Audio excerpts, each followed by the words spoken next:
Hey everybody, I'm Zach. And I'm Jesse. You're watching Tesla Time News. Episode 375. On Now You Know.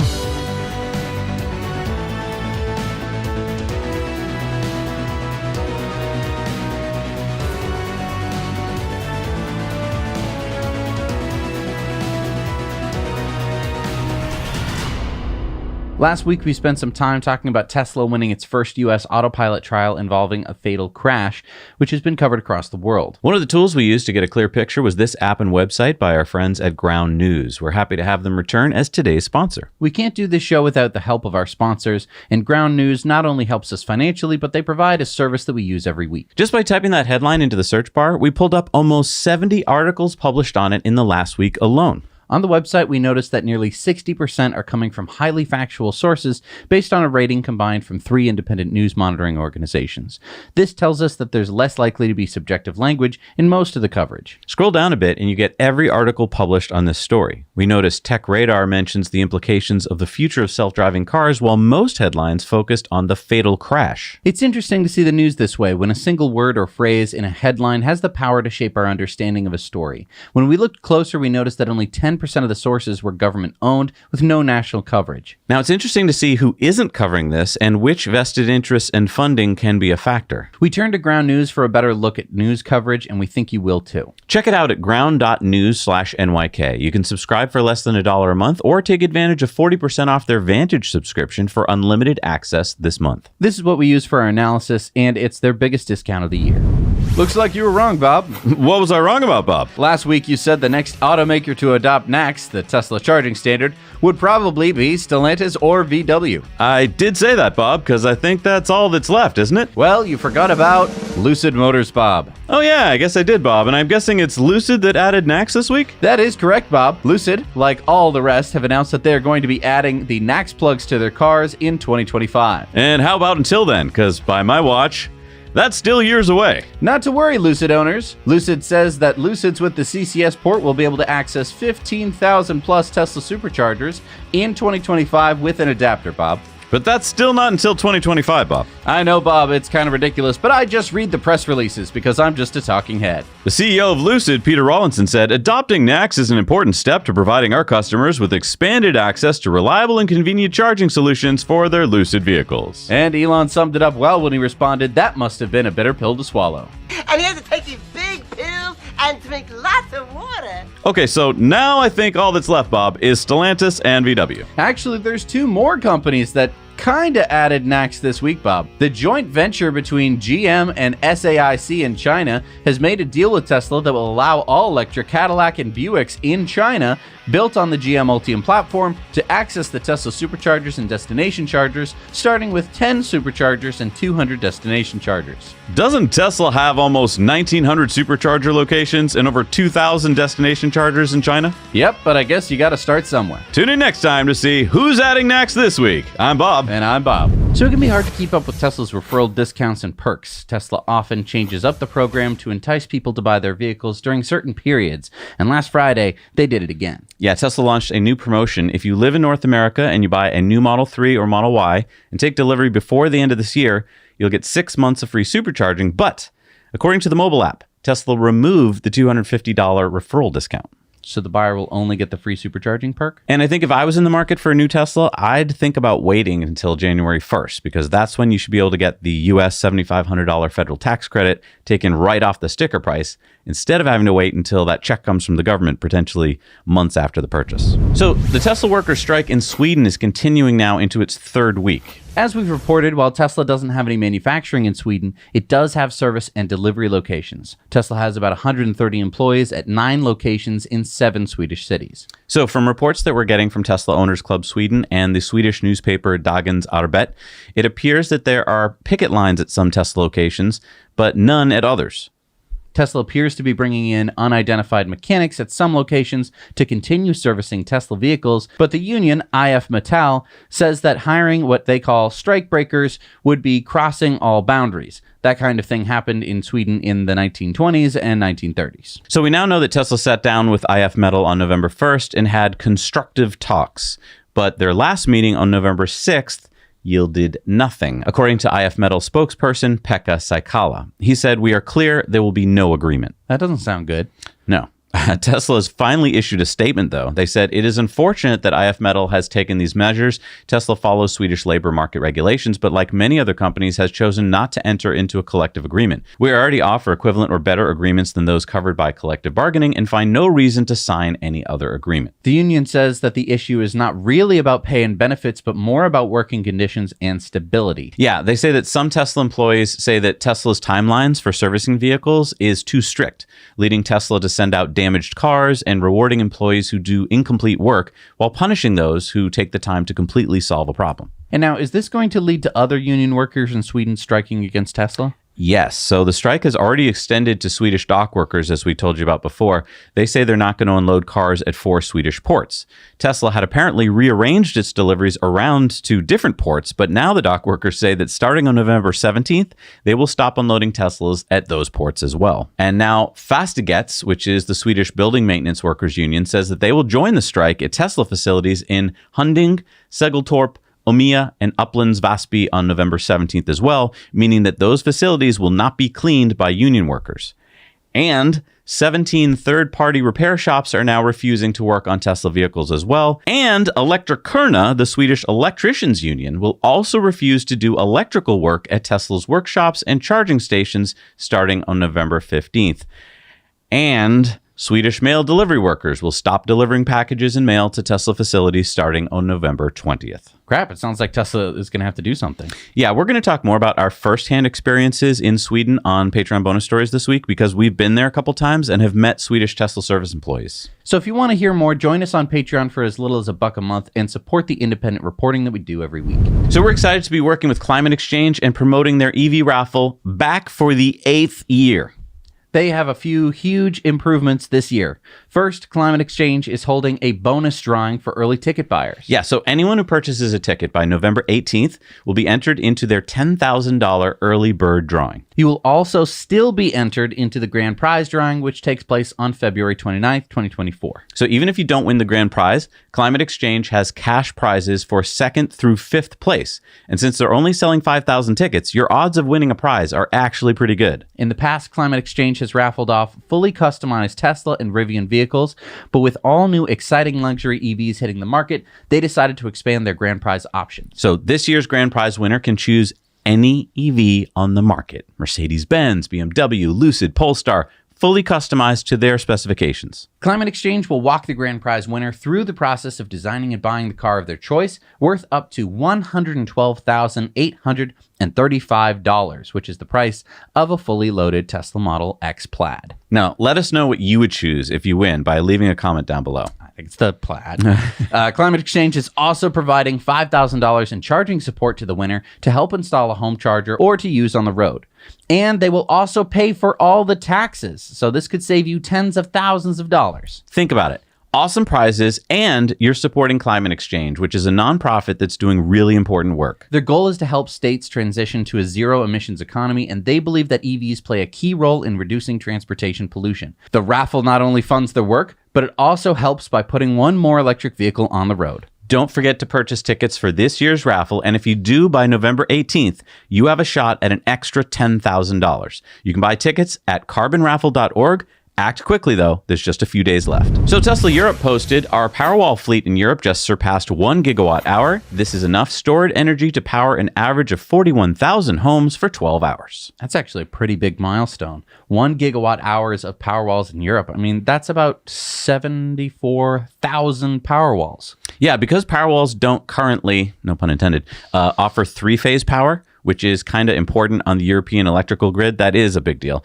But, 74,000 sounds like a lot. But as we reported last week, Puerto Rico has about the same number. So while I'm not trying to trash talk Tesla in Europe, I think the way to think about this is if Puerto Rico, this fairly tiny island with 3.2 million people, has 74,000 Powerwalls already, then Europe, which has, get this, 746 million people, has a potential addressable market that is 220 times bigger, yet they currently have the same number of installed Powerwalls. So in other words, Tesla has a huge untapped market in Europe of customers who want Powerwalls.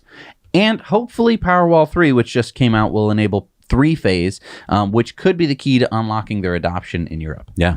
So Volkswagen has been forced to shut down EV production at their Emden plant in Germany due to a lack of electric motors. Is it really, though? You sure about that? Yeah, I mean, you can't make an electric car without electric motors. Otherwise, you have a Flintstones mobile. No, but are you sure it wasn't because VW has been seeing a huge loss of demand? But VW has been spending billions of dollars investing in their EV plants. I mean, why would they be cutting production? Why would they run out of electric motors? You think they're lying about this? No, of course not. I mean, we all know that VW never lies. It's just that a couple weeks ago, VW's CFO said that orders were down 50% in Europe, and this hasn't been the only EV production shutdown. So you think that VW has been seeing a huge loss in demand? But I mean, isn't the whole car market struggling because of interest rates right now? I mean, for instance, buying a 40,000 euro ID4 costs about 1,000 euros more for every additional percentage of interest on a 60-month loan. But the same is relatively true for all cars. It's not a good sign either way. All right, it's time for the Cybertruck Roundup. Yeehaw! The Cybertruck Roundup. So I wanted to show you the silky smooth tonneau cover.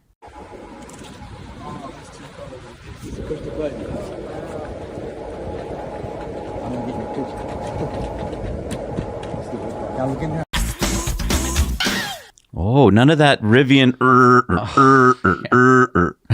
That's nice. That looks really good. Tesla owner Silicon Valley wanted to know, is this actually going to be on the road on November 30th, though? And Elon said yes. Wow, he didn't say 2 weeks or anything, so that's great. Well, we already see them on the road all the time. I know, but he's not backing down. I mean, we've got our flights. We're going to Austin. I'm so excited about this. Yeah. Oh, check this out, Jesse. Floor-mounted accelerator pedal. And look at that, the ambient lighting. Ooh, that looks very cyber. That looks especially really the rain cool on the windshield. Yeah. I don't know why that makes it more cyber. So you'll be able to change that color, right? I assume so. I don't think it's just going to be purple. Okay, now we have to say that the information we're about to give here about Cybertruck for this next story is not confirmed. It comes from YouTuber TFLEV. We're sharing it with you because it appears to be legit. Okay, so what info are we talking about? Well, they claim to have gotten information like detailed info on many dimensions and even a photo of the power outlets in the bed from an inside source. This photo made me think that this is probably legit. Check this out. It does look like it's from a Cybertruck bed. There are two 110-volt NEMA 520 outlets and a 220-volt NEMA 1450 outlet. And all the outlets are molded into the fixture, which screams Tesla to me. Having one piece saves on parts, wiring, weight, manufacturing time, and cost. Also, we get to see this beefy-looking swivel tie-down, which is below it. So this is all really great info, if it's true.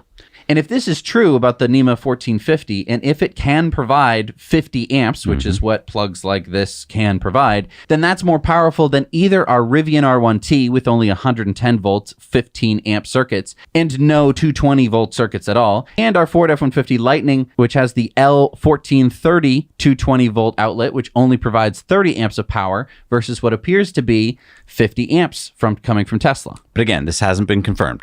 But wait, there's more. We get tons of specs. Yeah, take a look at all these specs. Again, I don't know if they're right or not. They seem to match up with a lot of things we've seen, except for, well, all right. So the towing capacity is kind of weird, though, because still on Tesla's Cybertruck website, it says over 14,000 pounds of towing, and this spec here only shows 11,000 pounds. Now, that's the Rivian R1T's towing capacity. Yeah, now maybe a higher level trim Cybertruck will have more capacity, but if you look at the curb weight spec there, it shows both trim levels. So I'm not sure. I don't know. Maybe someone just typed it and forgot to type in the second one.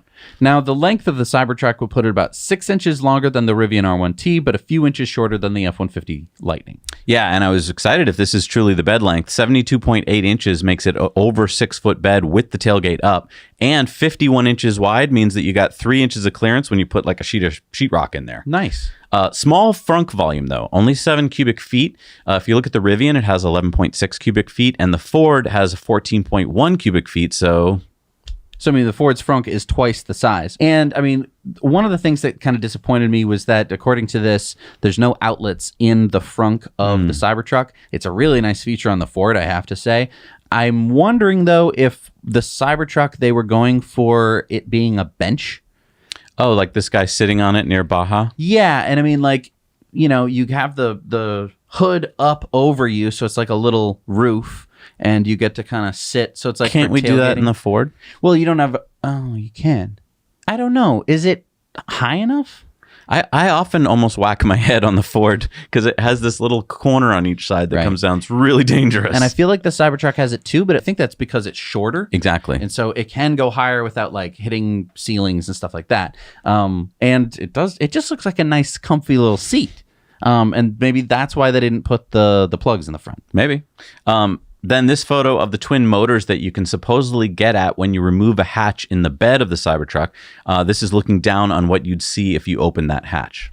So again, take all these specs with a grain of salt. We don't have any confirmation that these are true. The Cybertruck was shown at the 30th Annual Barron Investment Conference in New York for all the world to see, and it looked perfect. No uneven panel gaps, everything aligned perfectly. I think this was Elon's response to a lot of comments on videos of pre-production Cybertrucks that had bigger gaps and not as well lined up doors and panels. Joe Tegmeyer filmed the Cybertruck appearing at the Austin Electrify Expo. Everyone was super excited to see it. And Joe also got a great drone shot of 10 Cybertrucks on the Giga Texas lot. This is a real sight to see, right? A fleet of Cybertrucks. Yeah, I mean, you really need to go subscribe to Joe Tegmeyer's YouTube channel. He does such a great job of covering everything going on at Giga Texas. So maybe you visited the Cybertruck Owners Club reservation tracker and you found out, like us, that you have an early reservation number and you're like, hey, maybe I'll buy the Cybertruck from Tesla and then resell it for a profit. Or even just resell it to a friend or family member who wasn't so quick in reserving one. Not so fast. No Cybertruck reselling for you. What are you talking about?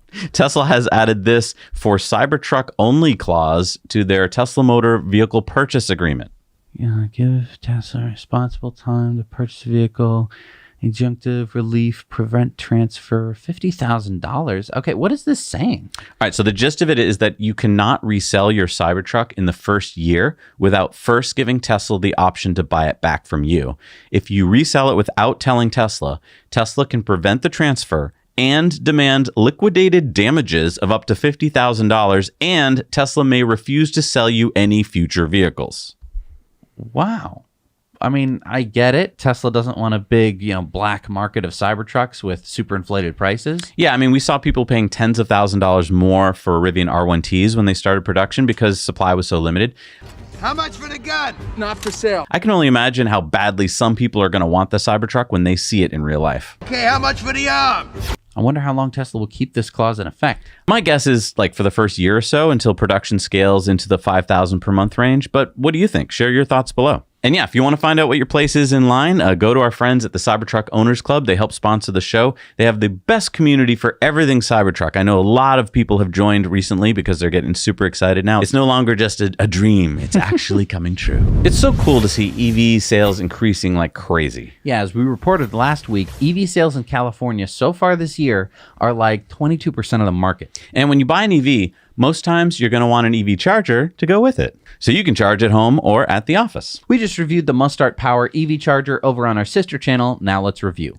Just like there are so many more models of EVs to choose from, there are now dozens of EV chargers to choose from. And while choice is good, it can also be confusing and stressful. And that's where the Now Let's Review channel comes in. We help you cut through the chatter and the hype and get right to the point about what each EV charger we review has to offer. We'll tell you our honest thoughts about the Mustart EV Charger on our Now Let's Review channel. And we'll tell you how you can possibly win the one that we reviewed. But you're going to have to watch our video review on Now Let's Review to find out.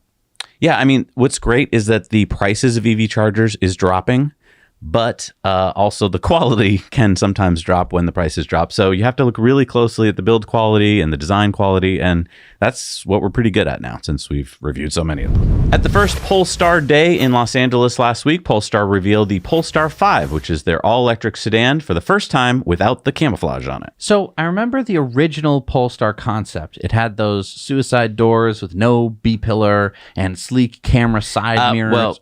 Those features got nixed. Oh. The 5 does have an 800-volt architecture with dual motors for 874 horsepower and 663 pound-feet of torque, which puts it in a similar league as the Porsche Taycan and the Tesla Model S. The Polestar 5 is going to be using store-dot batteries, which Polestar says will allow them to offer extreme fast charging of 100 miles, 161 kilometers, in just 5 minutes. That would be 1,200 miles an hour, which does put it in line with Tesla's 250 kilowatt superchargers. Okay, and how about interior photos? Well, Polestar hasn't released those yet. So when is the 5 going to start deliveries? Polestar says 2024. Okay, but hang on. You said that Polestar 5 is going to be using the StoreDot batteries from the Israeli startup StoreDot. But didn't I just read that the Polestar is going to be using SK-on batteries, those really long 22-inch cells in the Polestar 5? Good memory. Yes, that's for the Polestar 5 GT. Where they need that high performance battery. The regular version of the 5 supposedly will just be using the StoreDot batteries. It's kind of interesting because this will be the first time that I know of that we're using like a new battery cell technology from a new battery company. So that's kind of interesting. I'm really intrigued. Like if you do get the Polestar 5 in a year or two, let us know like how it charges and how it handles. Although it's going to take years to find out, how the state of charge, Right. It's not the same thing as check out this engine, man. Whoa. It's just like, it's a battery. No, look at this current. Wow, look at this. You're standing on the battery. It's not quite as exciting as a lot of people are going to make it out to be.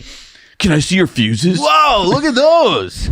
So if you've been watching Tesla Time News for a while, you may have noticed that Tesla doesn't generally settle lawsuits. Yeah, they almost always go to trial and seek a judgment, whether they're the plaintiff or the defendant in the case. Well, this next story breaks that practice. Yeah, you see, UK resident Ed Butler bought a Model 3 Performance in 2019, and he added FSD for an additional £5,800, believing that, as Tesla website said, FSD would be available later that year. Fast forward to February 2023, and Mr. Butler got tired of waiting, and he sent a letter before action to Tesla saying that he'd like his money back. Less than 3 weeks later, Tesla replied saying they denied the claim. Mr. Butler filed court papers that day.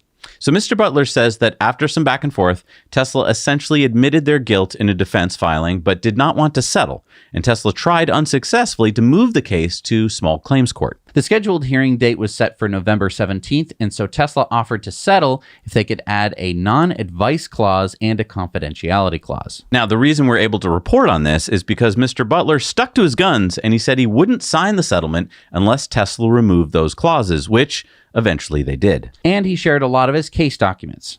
Mr. Butler finally got his £5,800 back and an additional compensation of £2,200. His car's FSD features were also removed from his vehicle as part of the settlement. So, I mean, this is a problem for Tesla. They said, hey, you want full self-driving? You pay us some money. You're going to get all these cool features, and they're coming soon. It kind of depends on how much longer it's going to take Tesla to release FSD. This case could become a problem for Tesla if it empowers other owners who may be tired of waiting for FSD. On the other hand, it did take quite a bit of effort for Mr. Butler that honestly most people probably didn't want to commit to. I'm sure it took him time and money to do.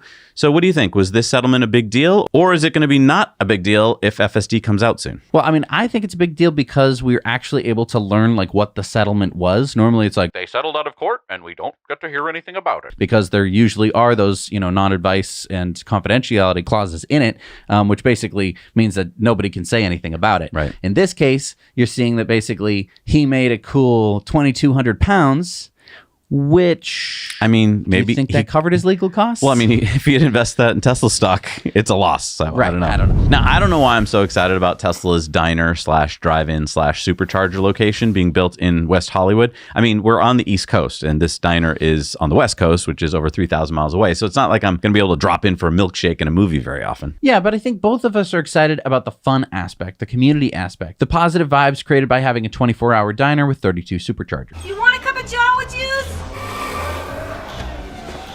Yeah, the diner is going to have 2 floors with seating for 218 people and an outdoor roof deck terrace where you can watch 2 45-foot tall LED movie screens. Ed Howard posted the progress Tesla is making. Now, still a ways to go, but some serious concrete structures there. Oh, and you know what? Our viewer Massimo sent us this video showing some more of the diner construction site.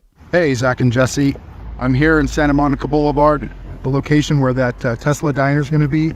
And this is about all I can get as far as footage. It's on the corner of Orange, Santa Monica Boulevard, 1 block east of La Brea. This thing's going to be pretty huge. Thanks a lot. That's really exciting. Isn't it awesome to have people on the ground? Thank you, reporters, for showing us what's going on. And I know it doesn't look like much yet, but I feel like before we know it, it's going to be up and running. And I feel like it's going to make a lot of news headlines. Yeah, and I can't wait to visit. Hey, and if you want to share a clip you've seen on this channel, but you don't want to share the entire 1 hour long episode, go to our Now You Know Clips channel, separate YouTube channel, or go to X, where we post a lot of these clips online that are easy to share. So we reported back in August that the California-based battery powertrain and electric bus company Proterra was filing for bankruptcy after job cuts and even combining their battery and bus production at their South Carolina plant failed to be enough to keep the company afloat. As part of that bankruptcy, Proterra auctioned off their battery assembly assets in California and South Carolina. And we just learned that Volvo Group has won that auction with a $210 million bid. Gareth Joyce, Proterra CEO, said in a statement, "We entered into the Chapter 11 process with a mission to maximize the potential of each of our product lines. Today, we have taken an important step toward that goal for our Proterra-powered business." It's sad to see an electric vehicle company fail, but if there's a silver lining to this story, it may be that Proterra's technology and factories will not go to waste.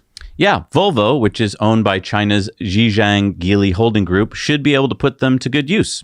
And it's not the first time Chinese companies have bought a failing car company. Volvo, MG, Lotus. You okay? Sorry, I seem to have quite the cough. And it probably won't be the last. Canute, Ford. All right, it's time for our friend Ellie in Space to report on SpaceX's update. Hey, Zach and Jesse. So we still have no official date for the Starship launch. Okay, I'm gonna stop myself right there. Hours after recording and editing this video, SpaceX announced that they do have a date for the launch, and that's this coming Friday, November 17th. We had been speculating it would be soon based on the FTS system being installed. Now, Starship's flight termination system explosives were installed on Thursday. The flight termination system is a crucial component of a spaceship that needs to be used in case of emergency when the ship needs to self-destruct in the atmosphere and prevent it from a crash landing. We also saw that a bunch of big-name YouTubers were heading down to the area, making reservations, and it seemed like it was a go. Now, I can say that we have an official target date, and we hope that that target date doesn't slip because it's unclear if SpaceX would actually launch during the week of Thanksgiving. The only thing they're waiting on is the approval from the Fish and Wildlife Service and also for the weather to hold up. Part of the issue was that the weather was looking bad earlier in the week, but I'm really hoping that the launch actually goes on Friday, November 17th. So with that being said, I'm going back down to Starbase. I will be streaming that and capturing that IFT2 on my channel, Ellie in Space. So if you want exclusive coverage from down at Starbase, check out my channel, Ellie in Space.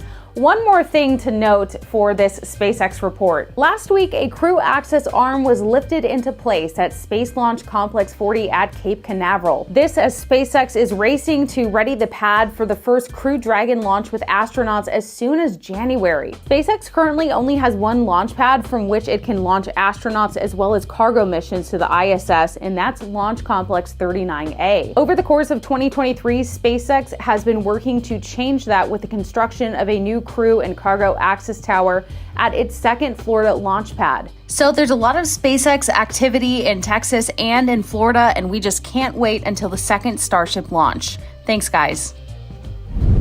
This week, Friday? This could be really great, happening right before Thanksgiving. So if it's a success, then this is going to be all we talk about during Thanksgiving, right? Yeah, and if it's not, we have something else to talk about. But you know what? We have a Patreon poll coming up to see whether they think it's going to launch on Friday. So we'll see if that's going to happen. And in some other SpaceX news, Starlink was just awarded a big contract by Mexico's Comisión Federal de Electricidad to provide internet coverage in rural areas of Mexico through December of 2026. The contract is valued at between $50 and $100 million, and according to Reuters, was awarded to Starlink over two competitors because Starlink offered the best price. And Elon reposted the SpaceX post of Falcon 9 launches 23 Starlink satellites to orbit from Florida. We've now launched 80 times in 2023, delivering more than 1,000 metric tons to orbit. And of course, SpaceX posted that they're preparing to launch as early as November 17th, and Elon said, assuming regulatory approval. What do you mean regulatory approval? Because he was making a lot of jokes about like fish.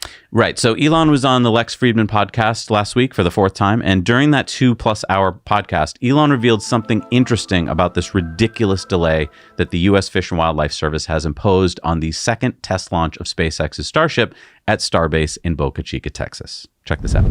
We effectively need a fish license to launch a rocket.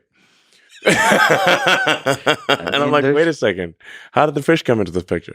Yeah. I mean, some of the things like that it's, I feel like are so absurd that I want to do like a comedy sketch and flash at the bottom, this is all real. This is actually what happened.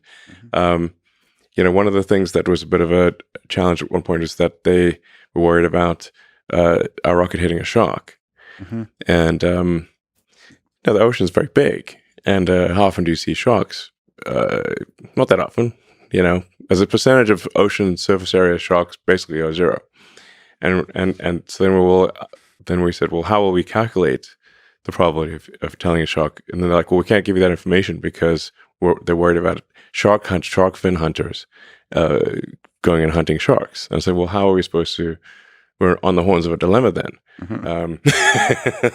Then they said, well, there's another part of Fish and Wildlife that can do this analysis. I'm like, well, why don't you give them the data? Like, we don't trust them. Like, excuse me? But they're literally in your department. And again, this is actually what happened. And then can you do an NDA or something? Eventually, they managed to solve the internal quandary, and indeed, the probability of us hitting a shark is essentially zero. Now, it doesn't end there. Elon went on to talk about how SpaceX had to deal with whales and seals. But look, I'm going to let you enjoy those little gems for yourself. I highly recommend subscribing to Alexa's podcast if you haven't already. It's one of the best podcasts out there. And I just want to say, hopefully we're all going to be talking about this amazing Starship launch during Thanksgiving. If it doesn't happen, though, I think you have something else to talk about. I think you can talk about sharks and whales and seals. Did you know that they had to kidnap a seal twice, strap it to a board, and then put headphones on the seal? SpaceX didn't want to do this. No. The Fish and Wildlife Service required that they strap a seal to a board, put headphones on it, and play sonic booms to it. Yeah. To see if it was distressed. Yeah. Which it wasn't, which is so weird. Can you imagine if someone just kidnapped you and strapped you to a board, put headphones on you? It's this level of what the are we talking about that I really want you to talk about during Thanksgiving if we don't get to see a Starship launch, because I want your family. I want someone in your family to get a little bee in their bonnet and to start sending letters. Yeah. And you can do this too. Start sending letters to the Fish and Wildlife Service and say, excuse me, why the hell are you wasting taxpayer dollars and slowing down one of the most innovative companies on Earth? Yeah. Just to make sure that they don't land on a shark in the middle of the ocean. Just that's all I want to say. All right, it's time for Into the Future, sponsored by our friends at Henson Shaving. And you have not shaved again today. No, I'm doing No Shave November because I'm proving that I can grow a damn beard, because everyone says like, oh, you must not grow a beard because you don't look like you. Because I shave. I usually shave with my amazing Henson razor, and I do it every single week, and so it looks like I never grow a beard. I'm excited for December. This is to prove I'm going to have to shave all this off in December. I think I'm going to have the biggest beard I've ever had at the Cybertruck delivery event. That's right. That's going to be fun. So you can look forward to... They won't be able to tell us apart. Exactly. So one of the problems with owning an EV in the city has been charging. Silence. If you live in a typical urban apartment, how do you charge your EV at night? Silence. And when you get to work at most urban offices and shops, it can be hard to find a charger there too. Silence. Do you have a headache or something? I mean, what's going on? No, I have your answer. What's the answer then? Silence.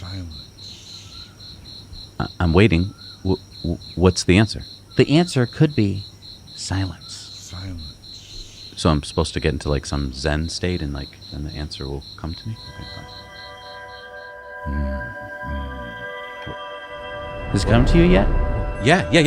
I think I can see it.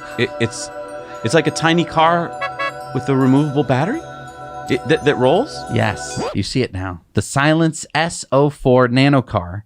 Silence is a Spanish company that's been making the S04 for quite a while now. It has a 14 kilowatt motor that's 22 kilowatt peak for a top speed of 85 kilometers an hour or 52 miles an hour. Wait, hang on. I just want to say that's really good for these microcars. Most of them only go like top speed 45 kilometers an hour. Or some of them are even slower than that. That's great. Range of 149 kilometers WLTC, 0 to 50 kilometers an hour in 7 seconds. So nothing great, but... And a €10,000 starting price. Okay, that's pretty good. Pretty good. And as you saw in your vision, the cool part is that the batteries are removable and you can roll them down the street to charge them at your home or at work. And you can save 40% of the cost of the vehicle if you do batteries as a service and do a battery subscription instead of owning them. Because, I mean, how much do the batteries weigh? There are 2 batteries and they each weigh 41 kilograms. So that's 90 pounds. Oh, crap. Without wheels, that would be impossible to carry. Silence also makes electric scooters, and they are now partnering with IRP Systems, which makes electric powertrains to further upgrade their vehicles. Okay, viewers, I want to see some of this in action. So if you live in Spain and you've seen one of these or you've driven one of these, or maybe I think they have it as an app service that you can like ride share. So please send us some videos of this. I want to see more. Yeah, I want to see you lifting the battery over your head. No, I'm just kidding. I do want to see you rolling it down the street and plugging it in. Right, because does that really work, especially if it's like bumpy streets and stuff? Yes, like put it through its paces. Yeah. Take it for a stroll. Yeah. All right, it's time for Going Green, sponsored by our friends at SnapPlate. So as you start making your holiday gift-giving list, may I make a suggestion for that EV owner on your list? SnapPlate. We've been using SnapPlate on our EVs for years. It's a fantastic solution from our friends Matt and Kevin at EveryAmp. It literally just takes a few seconds to pop your front license plate onto your EV, whether that's a Tesla, Ford F-150 Lightning, Rivian R1T, and so on. Many more models to choose from. And it only takes a couple seconds to pop it off. Now, I guess that's why they call it SnapPlate. Such a great solution, really well made in the US using recycled plastic. It's a sustainable solution to putting your license plate on the front of your EV without any holes. You can get 10% off by using our exclusive code NOWYOUKNOW at checkout. The link is down below in the show notes. So just a couple weeks ago, we reported on Tesla signing a deal to sell $100 million worth of superchargers to oil giant BP. Now, just a couple weeks later, Tesla has signed another deal, this time with a giant gas station and convenience store operator, EG Group. EG currently operates over 6,000 sites across the UK and Ireland, Europe, the US, and Asia, and serves over 1 billion customers annually. So how many superchargers are we talking about in this deal? Well, neither Tesla nor EG specified in their press release, but we do know that EG currently has about 600 chargers across 189 sites. They plan to increase that to more than 20,000 chargers across 3,600 sites. So I'd say it's going to be a lot. Now, these aren't going to be Tesla branded superchargers, are they? No, EG says they'll be branded EV Point and will operate on an open network so any EV can charge at them. Now, that graphic showed that EG Group operates at like 3,300 sites in the US, but I don't think I've ever heard of them. That's because they're owned by EG America, but they aren't branded EG America. They have sub-brands that you probably have heard of, like Cumberland Farms. Hey, is that the Cumberland Farms where we live? Yeah, maybe they'll be getting some superchargers soon. Quick Shop, Loaf and Jug, which I have not seen, but I've heard of that one. Minute Mart. Okay. Quick Stop, Certified Oil, which is actually, you see them branded as Marathon gas stations. Fast Track, Sprint, Tum Thumb, and Turkey Hill. So EG Group is headquartered in the UK. It's a really big company with annual revenue of over $26 billion. It's owned by parent company Optima Bidco Limited. And the first Tesla-made superchargers should start appearing before the end of this year. It's funny how they seem to like brand names that aren't spelled right. Well, it's easier to trademark them that way, see? All right, it's time for Sunspots. All right, take a look at this chart, Jesse, that just came out from the U.S. Energy Information Administration. Okay, so let's see here. The solar is in the orange and yellow, and that blue line is hydropower. Wait a minute. For 2024, they're predicting that solar is going to make more power than hydro? Yep. So from 2009 through 2022, solar has been growing 44% annually, while hydro has only been growing 1% annually. And you can't keep growing at those two rates without solar finally catching up and beating hydro. And it's hard to see, but look at that darker orangish color at the top. That's small scale solar. Look how much power it was making back in 2019, about like 3 terawatt hours. And now look to what's being projected for next summer, the summer of 2024. That looks like about 9 terawatt hours of just small scale solar. In other words, rooftop solar has about tripled in 5 years. Yeah, incentives such as tax credits from the IRA have really helped boost solar. In August of 2023, U.S. installed solar capacity totaled more than 125 gigawatts. So that's 80 gigawatts of utility scale solar, 45 gigawatts of small scale solar, whereas hydro has remained pretty constant at about 80 gigawatts. And I mean, that makes sense. It costs a lot to build a dam and pumping stations and power generators, whereas solar panels just keep getting cheaper and cheaper. And look, if you'd like to build a dam, well, Energy Pal probably can't help you. But if you want to put solar on your roof, they certainly can. Also, they can help you out with batteries. They know all the regulations and tax breaks and the best prices. Give them a call. They'll be able to help you for free. Tell them that Zach and Jesse sent you. All right, it's time for our video contributor stories. We need your stories, okay? Send them in to us at hello@nowyouknowchannel.com. It's really easy. Just make them 2 minutes or less. Shoot them in landscape. Good audio, no music. So in 2 minutes, you're done and you're going to be famous. Who do we got this week? Robert sent us this story about a Tesla wall connector giveaway that he is hosting. Hello, Zach and Jesse. Robert Borkowski reporting to you from Clarksburg Condominium 2. My story began when I installed 2 charging stations in my home. Since then, I graduated to install 6 level 2 charging stations in Clarksburg Condominium 2 for the residents. It's very important to have access to home charging if you are EV owner. Since then,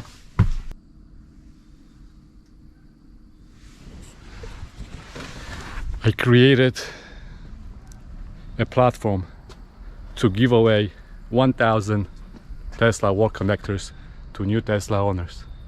The way it works, it's the current Tesla owners donate their referral code and give it away to the new Tesla purchasers. So whoever needs to order a Tesla, they need to have a referral code. So we provide that if they don't have access to it. So the Tesla owner who buys it with referral code gets $250 off plus 3 months of FSD directly from Tesla.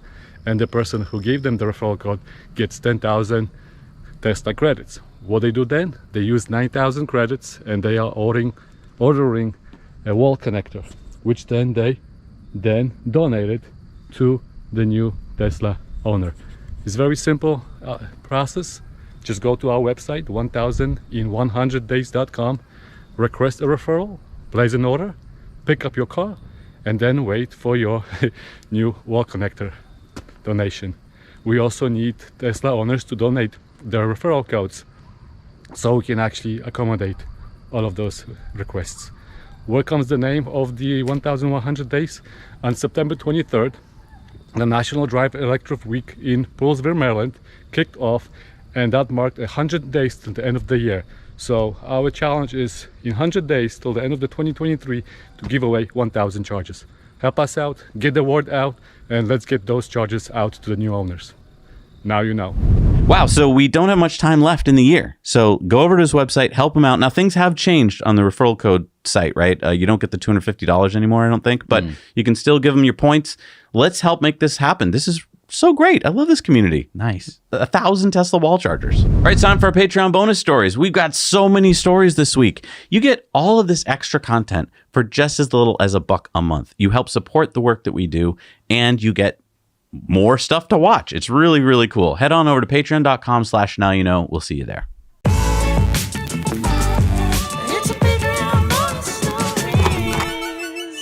All right, we're back from our Patreon bonus stories. It's time for the poll. And do you think the Starship will actually launch on Friday? Patrons are always right. Yes! Yes! Sharks are not going to stop it from launching. Worried about the sharks. All right, it's time for Elon's X's of the week. And Dima quoted Elon here, the future of humanity is going to bifurcate in 2 directions. Either it's going to become multiplanetary or it's going to remain confined to one planet, and eventually there's going to be an extinction event. Elon said one or the other.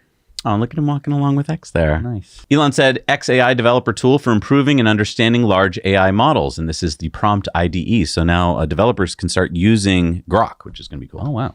Ashley Sinclair said, stopping birth control and Adderall was one of the best things I ever did for my mental health. So many Americans on pharmaceutical cocktails and then wondering why they feel out of their minds. Elon says for sure. Adderall, which is an amphetamine, increases anger and aggression. No question that it increases modern society's negativity. Elon said you can play state-of-the-art video games in your Model S and X seamlessly integrated with your Steam account. And Tesla tweeted, not Elon, Tesla tweeted, play Grand Theft Auto while doing Grand Theft Auto. Are they inciting auto theft? I don't know. Hey, guys, you want to steal a car and steal a car? Internet Hall of Fame said, new parent idea, take pictures of you pulling baby out of spacecraft in forest. 2, hide pictures in attic for kid to find when he's 10. Elon says, actually happened to me, though. He's joking. He's joking, I think. Lex Friedman said, awesome, great work. Hilarious that just yesterday you told me you're not sure it's doable. Hatred defeated. And what we're talking about here is in Diablo, while Elon was on Lex's podcast, he said he hadn't defeated the final boss level, and then he went home and did it. Oh, okay. I was losing hope for a while, then saved by our brother in arms. You want to say, unfortunately, bonding over shared hate might be more effective than bonding over shared love. Don't you hate that too? And he said, this is a big deal. This is Representative Jim Jordan saying the bombshell report on the censorship industrial complex that hundreds of secret reports show how the government have worked with Stanford and others to censor Americans before the 2020 election. Marcus House said, so a tough personal thread to write here. I haven't really gone into this publicly before, but I feel I need help. My eldest son, Alex, who's 14, has a rare eye condition, essentially mostly blind in one eye and almost legally blind in the other. Elon said this is not much consolation, but Neuralink is working on a vision chip that will be ready in a few years. That is the next area after enabling phone and computer telepathy for those who have lost their mind-body connection, waiting for regulatory approval for our first human. And Marcus says, thank you, Elon. I've certainly been watching Neuralink so closely ever since announcement. Is it feasible, do you think, that a vision chip could eventually enable better than 2020 vision? The future is incredibly exciting in this regard, and thank you for supporting. Elon said yes, and you could see many wavelengths outside of the visible spectrum. That'd be fun. Wow. Elon says, adding SpaceX crew arm for NASA astronauts at Launch Pad 40. And if you're like, well, didn't I already see this? Yeah, that's at Launch Pad 39A. So now we'll have 2 that can support human launch. Oh, so even if there's like a problem with Launchpad 39A, which I don't want to have happen, you would have another launch pad to get astronauts into space. Exactly. And he said SpaceX launches every 3 days from the Cape in Florida. Next year, every 2 days. Sawyer Merritt says Lucid lost $433,000 for every vehicle that they delivered in Q3. Elon says maybe they can make it up in volume. All the time our customers ask us, how do you make money doing this? The answer is simple. Volume. Elon said Grok's personality is modeled after the Hitchhiker's Guide to the Galaxy with a heart of gold. Tesla Economics says the Cybertruck windshield has arrived. Elon says comes in discreet packaging. Ray says Elon was laughed at in the early days of all the projects he started. The analogy of Grok being a third-grade CS project is not going to age well if history is any indication. Elon says their fear is palpable. Tesla owner Silicon Valley says Grok thinks Elon Musk is the best meme creator. Elon says, I am become meme. Gail says the Model S is timeless. And she's talking about this 2016 tweet from Elon. I highly recommend the new all-glass roof on the Model S. This is very hard to develop, but it makes the interior feel amazing. And Elon said, dang, that was 7 years ago. Steve Mark Ryan says, you know you've been playing too much Baldur's Gate 3 when you start having turn-based dreams. Actually happened to me last night. Elon says, wow, definitely going to try it. I did actually play Advanced Dungeons & Dragons as a kid with all the dice and paper. It was epic. BG2 is one of the best games ever. Worth someone redoing that with new graphics and UI. The writing and plot are amazing. And then he went on to say this. The only crime I did as a kid was to steal a car with my friend to drive to the bookstore to buy a D&D module late at night. I think I was 13 or 14. We put the car back in its exact original position in perfect condition. Okay, so I hope that the statute of limitations is not that long because Elon, you just admitted to stealing a car. Maybe that's why Tesla tweeted out the GTA comment. That's fun. Now, Teslafy says D&D is still a ton of fun. 5e is very flexible. Can Grok roll characters? Elon says sure. Wow. You know, my dad wrote a program for me when I was a kid to roll the characters for me and print them out on his TRS-80. That was the best. So, I mean... So I'm a geek. So if Grok can do it, I mean, that's not saying much. Epic Map says, look at the lighthouses of Africa. Elon says, sounds like a lovely journey. Sir Doge of the Coin says, the singularity is when Grok can make better memes than humans. Elon said, coming soon. Tesla owner Silicon Valley says, SpaceX Raptor 2 engine, essentially not a flamethrower. Elon says, fire versus water. Elon says, Lex has a great podcast worth subscribing. Yeah, and definitely you should go watch that. It was epic. X News Daily says, news, Elon Musk biopic is in development and Darren Aronofsky will direct. And Elon said, glad Darren is doing it. He is one of the best. Yeah, he directed Pi, by the way. Mike Ben says, the reason there are no dogs in downtown San Francisco is because the smell of human poop would kill them. Elon said, it's rough. Car dealership guy says, wow, this is unprecedented. Tesla has quietly started listing new vehicles on cars.com. Tesla has never sold new cars outside of its main website. I'm an investor in cars.com. Elon said, first I've heard of this, seems odd. Mike Solana says, I'm in downtown San Francisco and there are heavily armed policemen everywhere. Underground, drugstores, street corners. How you doing? One asked. Super friendly. Hand on his gun. All in advance of Xi's visit, I guess, but crime has evaporated. It could be like this every day. Elon said, that would be nice. And Wokeness says San Francisco finally fixed the homeless crisis. All it took was a visit from a world dictator. Elon said, where did they go? Austin says, you have to admit it's pretty funny that San Francisco will clean itself up practically overnight when an important communist comes to visit. Elon says, fate is an irony maximizer. Dan says, listening to this podcast episode and thinking about the probability of landing a rocket on a shark. Elon says, yeah, seriously. Holmar's Catalog says, top 10 U.S. EV brands. Elon said, not bad. And Holmar's Catalog says, steering wheel nags need to be removed. Cabin camera is the way forward. Elon said, agreed. And Holmar's Catalog says, hey, Elon or Ashok or anyone else on the Tesla team, any guess on when customers might first be able to try out FSE 12? And Elon says, about 2 weeks. Good one. All right, it's time for Community Mail Time. Community mail time. And remember, we need your stories, your photos, your videos. Send them to us at hello@nowyouknowchannel.com. And remember we gave away a C-neck Tesla ring? Yeah, where did I put it? Well, we gave it to Belinda, Cam, and Julianne. Oh, yeah.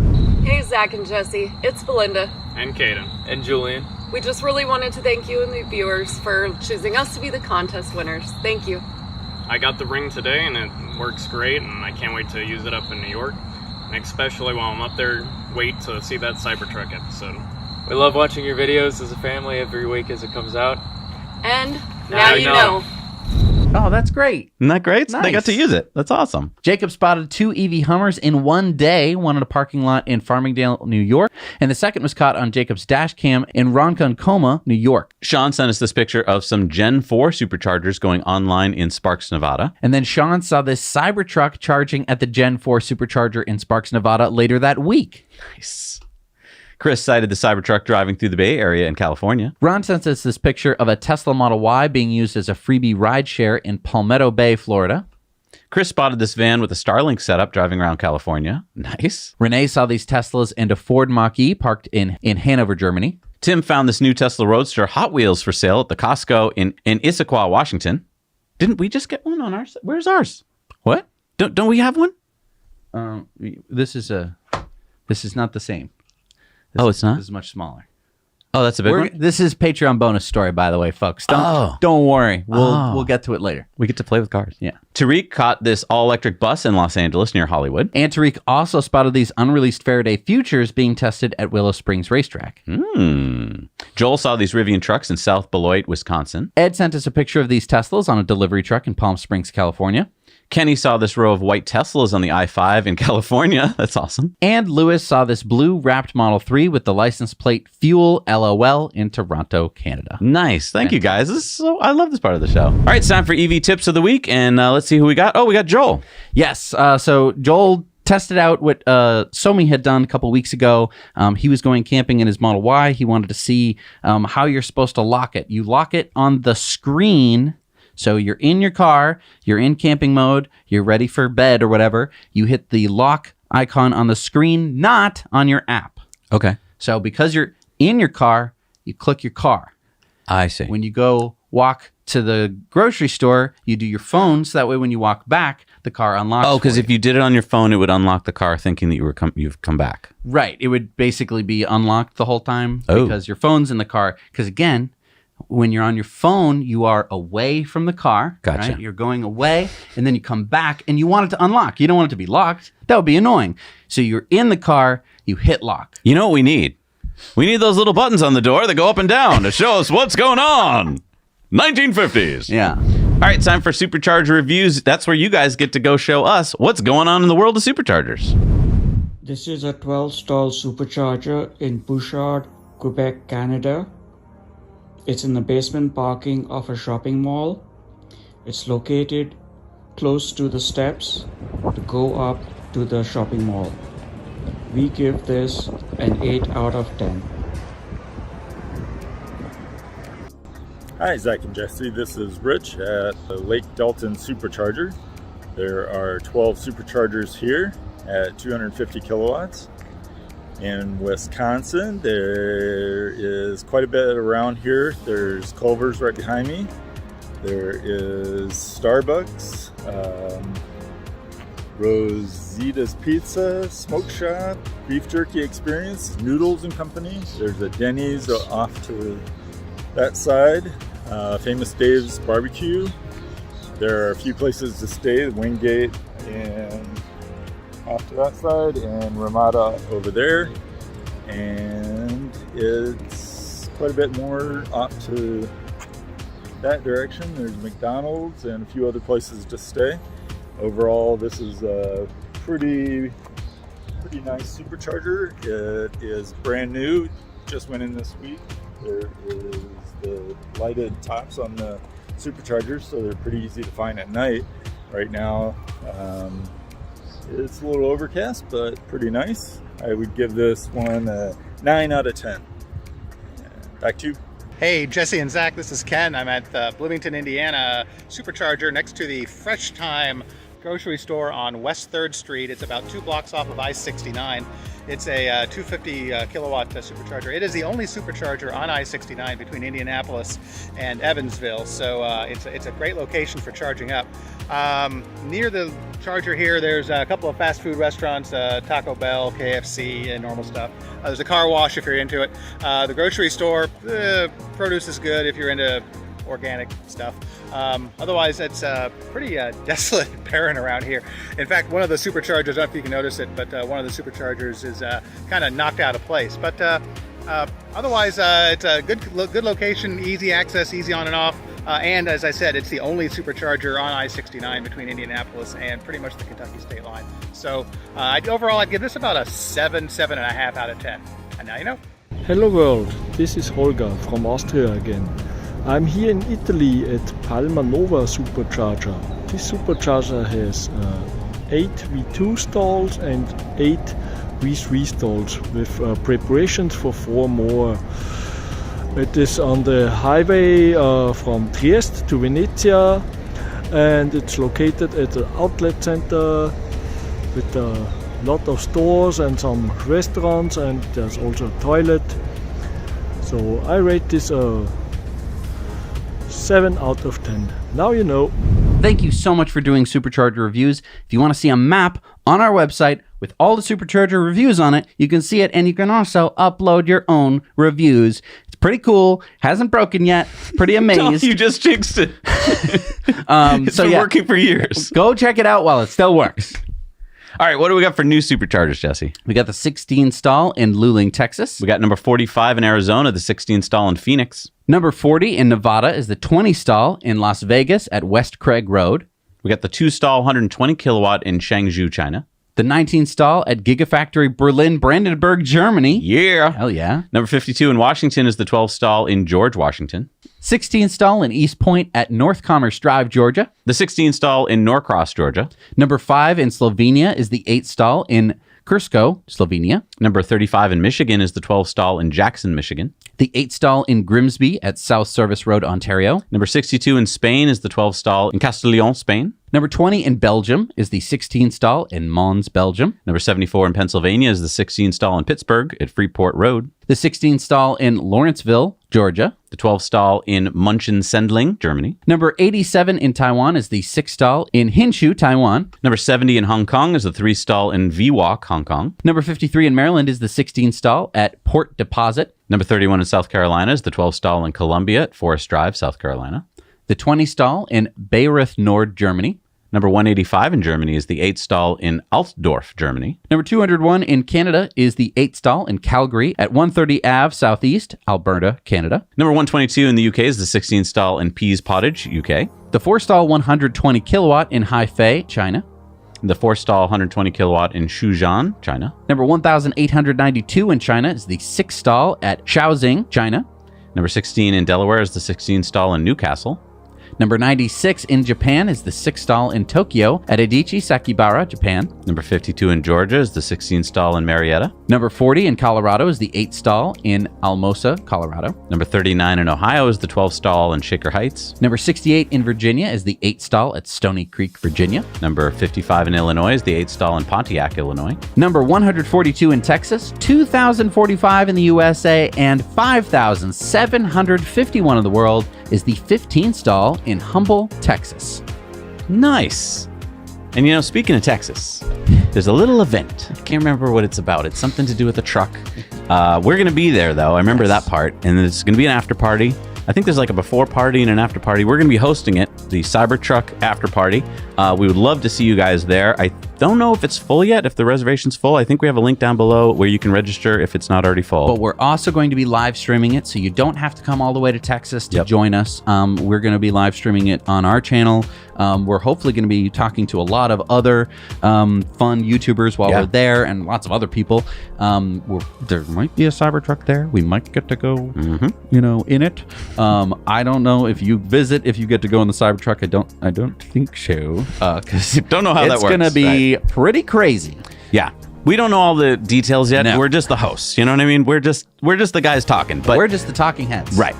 But it's going to be a lot of fun. I can't wait. I mean, to me, the whole purpose of this is the community. Like, I'm just so looking forward to hanging out with you guys. It's been a while, we all know, because of COVID and everything, where we've gotten a reason to kind of all get together. So I'm hoping it's a fun event. I'm hoping the weather's good.